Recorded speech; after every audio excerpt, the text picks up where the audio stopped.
Ya, Bismillahirrahmanirrahim. Assalamualaikum warahmatullahi wabarakatuh. Perkenalkan, kami dari kelompok 5 akan mempresentasikan mengenai perkembangan sosial anak. Kelompok 5 ini terdiri dari 4 orang. Yang pertama ada saya sendiri, Betia Yuretnosari. Yang kedua ada Mutia Hamidah. Yang ketiga ada Fazi Safira. Dan yang terakhir ada Dinda Nazala.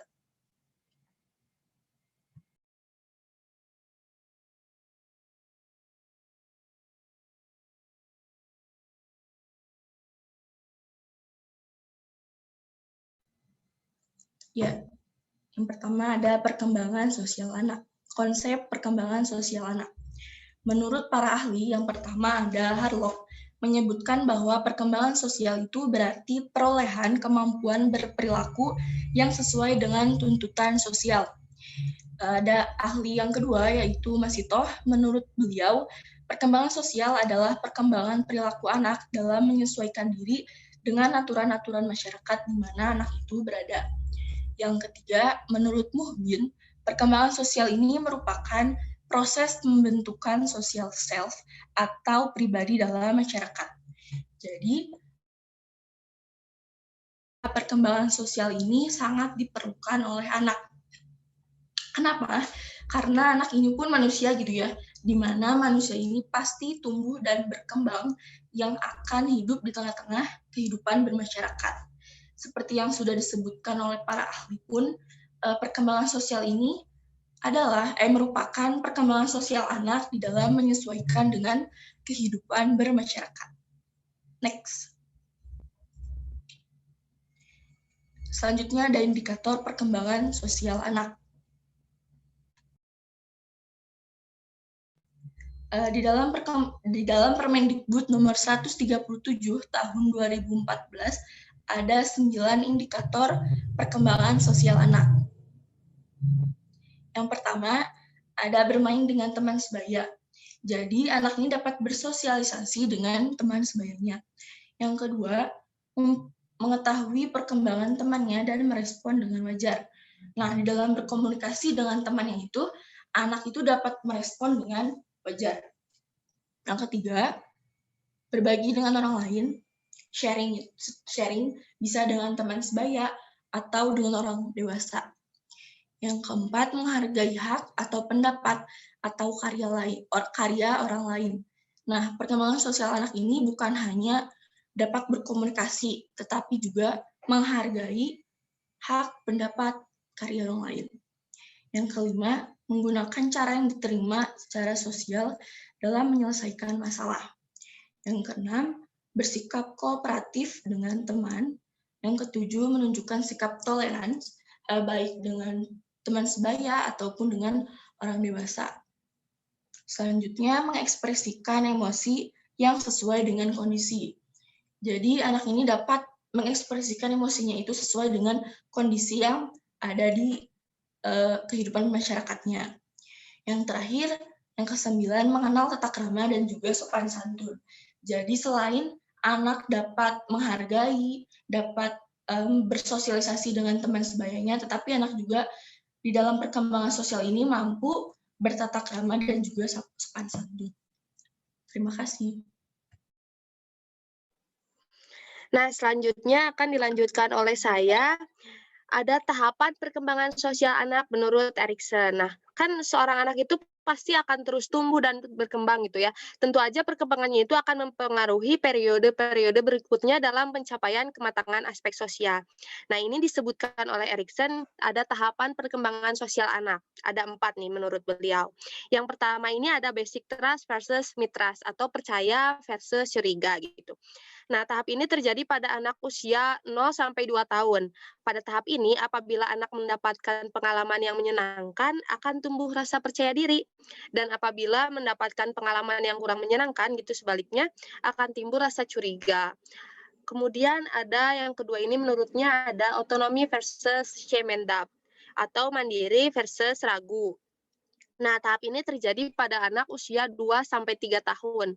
Pada tahap ini, apabila sudah merasa mampu menguasai anggota tubuhnya gitu si anaknya, dapat menimbulkan otonomi.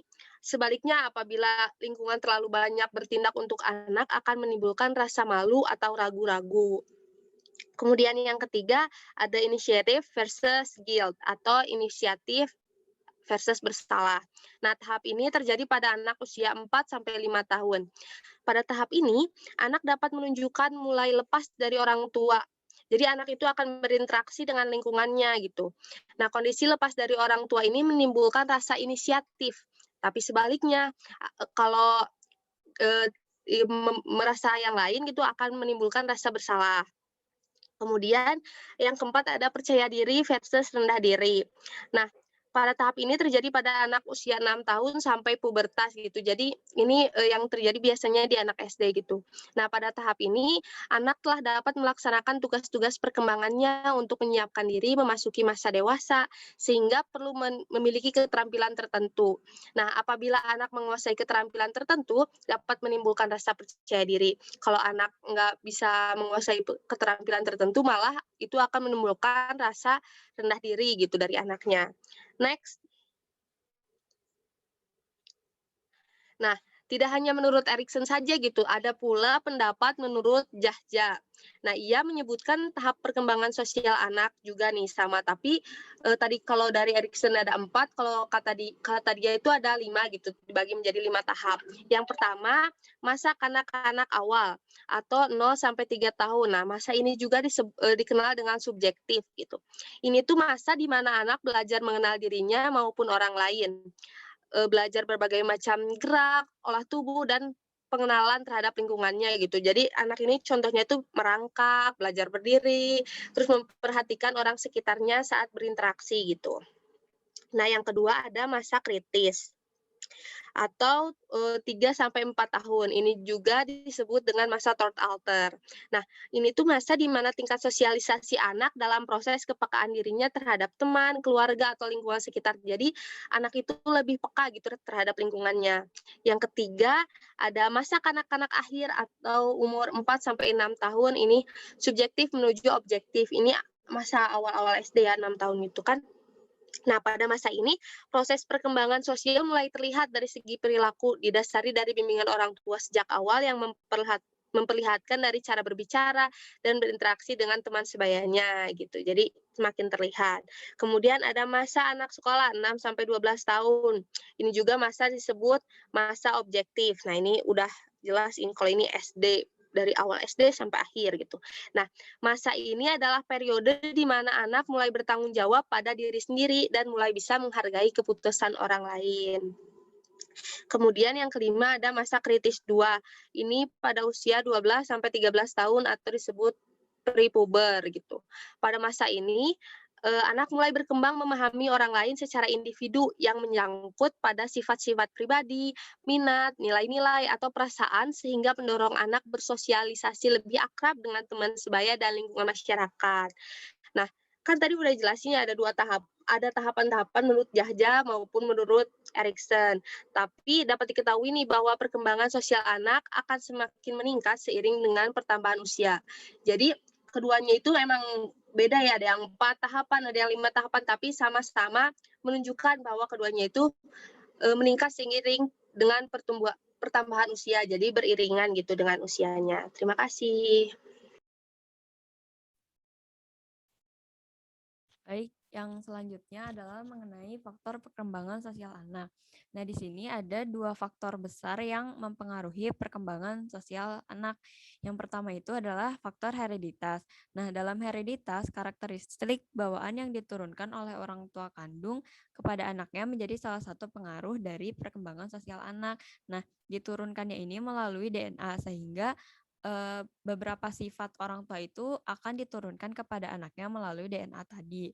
Nah, penurunan faktor biologis itulah yang menjadi penentu perkembangan anak di kemudian hari. Jadi, kurang lebih bakal ada sifat yang diturunkan oleh orang tua kepada anaknya. Lalu yang kedua ada faktor lingkungan. Faktor lingkungan diartikan sebagai kekuatan kompleks dunia fisik dan sosial yang memiliki pengaruh dalam perkembangan sosial anak. Nah, faktor lingkungan di sini terbagi menjadi 3 kelompok. Yang pertama ada keluarga. keluarga itu merupakan lingkungan pendidikan pertama anak, sehingga kaitannya dengan perkembangan sosial, keluarga memiliki pengaruh yang sangat besar. Selain itu, kehidupan sosial banyak dipengaruhi oleh kondisi atau status kehidupan keluarga dalam lingkungan masyarakat, sehingga kemampuan sosial anak pertama kali akan berkembang di lingkungan keluarga. Lalu yang kedua, sekolah. Sekolah adalah lingkungan kedua setelah keluarga. Di sekolah, anak akan berinteraksi dengan orang-orang baru. Contohnya ada guru, ada penjaga sekolah, ada teman-teman sebayanya, sehingga eh, dengan adanya lingkungan sekolah, anak bisa memiliki lingkup sosial yang semakin luas dengan adanya interaksi antar guru dengan guru atau dengan teman sebayanya. Lalu yang ketiga ada masyarakat. Masyarakat merupakan kumpulan individu dan kelompok yang diikat oleh kesatuan negara, kebudayaan, dan agama. Sehingga siswa anak itu akan banyak bertemu dengan orang-orang yang memiliki budaya yang berbeda atau kebiasaan yang berbeda. Nah, di sini kemampuan perkembangan sosial anak akan sangat dipengaruhi oleh lingkungan masyarakatnya. Sekian. Boleh next.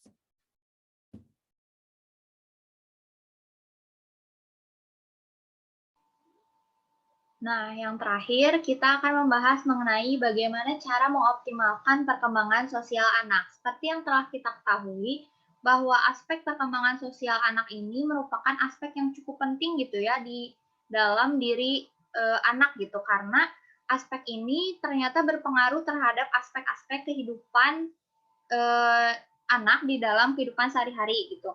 Nah, ternyata untuk mengembangkan aspek perkembangan sosial itu tidak mudah gitu ya, dibutuhkan beberapa strategi untuk mengembangkannya. Nah, salah satunya yang pertama itu ada menciptakan hubungan yang erat antara orang tua dengan anak.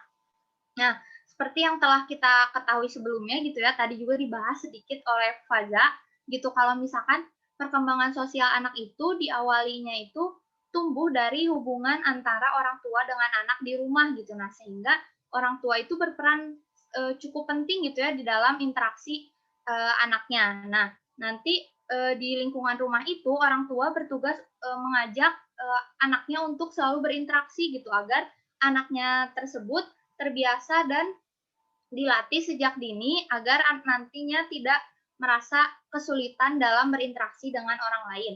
Nah, dengan adanya bonding yang cukup kuat antara orang tua dengan anak, nah nanti anak akan lebih mudah gitu berinteraksi dengan orang lain, apalagi ditambah gitu orang tuanya dapat menjadi contoh yang baik dalam berinteraksi dengan anaknya.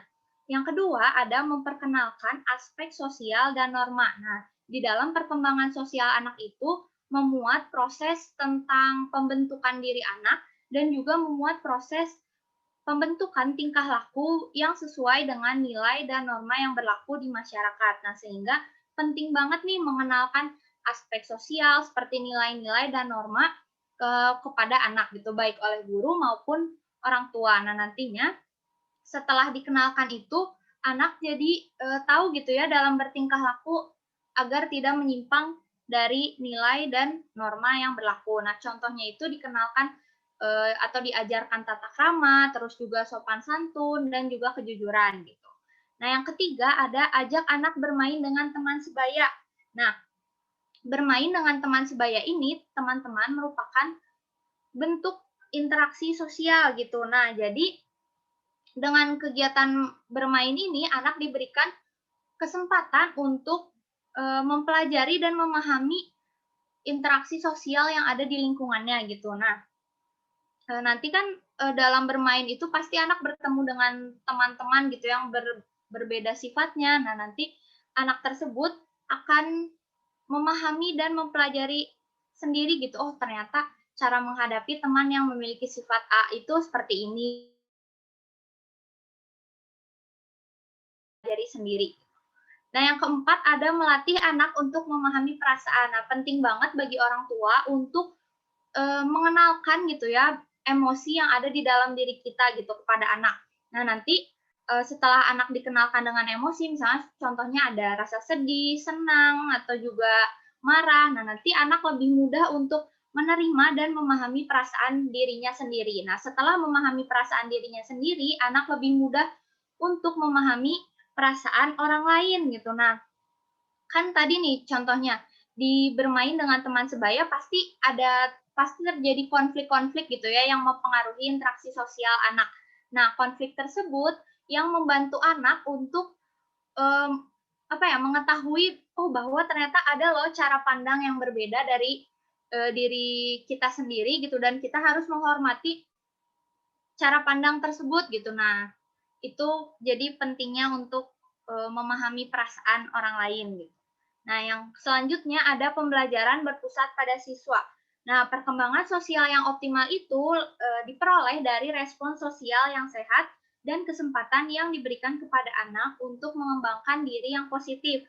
Sehingga harus dihindari nih pembelajaran yang berpusat pada guru karena akan menghilangkan kesempatan anak untuk mempelajari dan memahami perkembangan sosial secara langsung gitu ya. Jadi nanti perkembangan sosial anaknya akan terhambat. Ya. Sekian dari kelompok kami. Terima kasih. Apabila ada pertanyaan, boleh ditanyakan.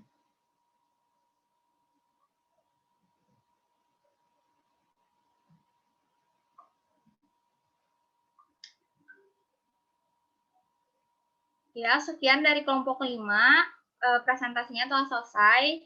Mohon maaf apabila ada kesalahan dan apabila teman-teman mempunyai pertanyaan, silakan ditanyakan. Terima kasih banyak. Wassalamualaikum warahmatullahi wabarakatuh.